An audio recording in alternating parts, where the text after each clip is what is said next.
Hey folks, welcome to the Do-It-Yourself Dad channel. I have a dilemma here. I've got a truck and I use it as trucks were intended. I use it to haul stuff. We put dirt bikes and motorcycles in the back. We go off-road and we also camp in it. So what I'm going to be showing you guys how to do today is the first step in getting this thing ready to go kind of camping, but also be able to use this thing as a truck. I've seen a lot of people do the overland thing, and I guess I qualify because I got a YouTube channel, I have a truck, somewhere I think I have an Instagram, and I even have a cooler and it says Yeti on it. So apparently I qualify as an overlander now. Now if you want to check out my other video on this thing, this is a cooler that we turned into a not a Yeti by doing some little hacks to it. And I got a link for that down below. But today we've got the swing case. And what this thing is, it is a lockable case we can put in the bed of the truck, lock up our stuff, but it's also easily removable. So if you have to use it as a truck to haul stuff, go to the hardware store, you can take this thing out and get that space in your bed back. So hit that subscribe button down below. Let me know what kind of stuff you'd like to see on the channel, and stay tuned because we're going to install this thing, show you how easy it is, and also check out our future videos because we're going to have a lot of other stuff with this truck. Now, one of the nice features of the swing case is it does already come with a lock installed, so you can lock and unlock the case itself. It comes with the instructions, which look pretty simple, and a set of brackets and self-tapping hardware. Now we're going to start the assembly by assembling the bracket here, and these two parts just slip together like so.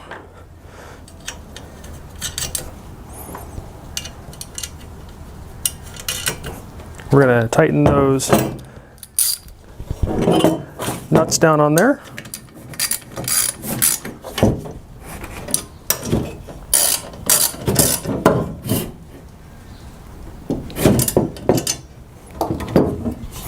And just like that, we've got the bracket assembled. Now it's time to start figuring out how we're going to mount this bracket into the bed of the truck. Now our next step is to measure from the bottom of the bed rail to where we're going to mount the top of that bracket. And the instructions for my trucks is 11 7/8. This may vary by vehicle because they do make these vehicle specific. So check the instructions on yours before you start mounting stuff in place.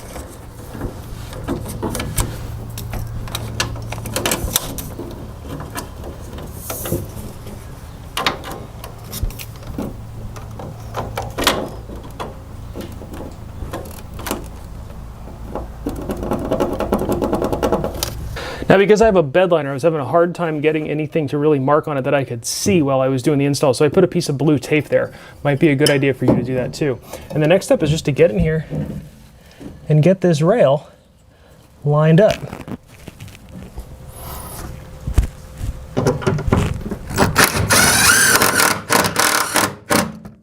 It says to start with the top left.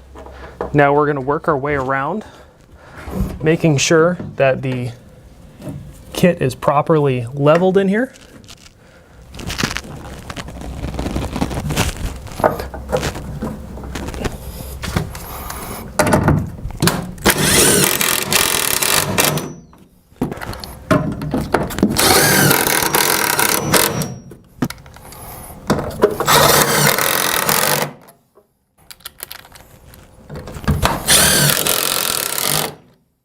And there we go. Now we've got the bar in place. We've got all our hardware in place. So now with the bracket installed, we can take our tape off and go and install our swing case into the back of the truck. So there you have it. Our swing case is installed. It is secure. You can even put a padlock through here to prevent this thing from being lifted out if that's something that you're concerned about. So what's nice with this case is taking it out is as easy as taking this release, pulling it, and the whole thing opens right up. You can actually swing it all the way around so it's out over your tailgate as well if you're using your tailgate for cooking while you're camping. So if this video helped you out at all, give me a great big thumbs up. Go down below, smash that subscribe button to check out more stuff like this we're going to be doing to this truck and our other vehicles and stuff around the house. Check out my car DIY channel where we're going to have more intense videos on the truck build. And of course, thanks for watching.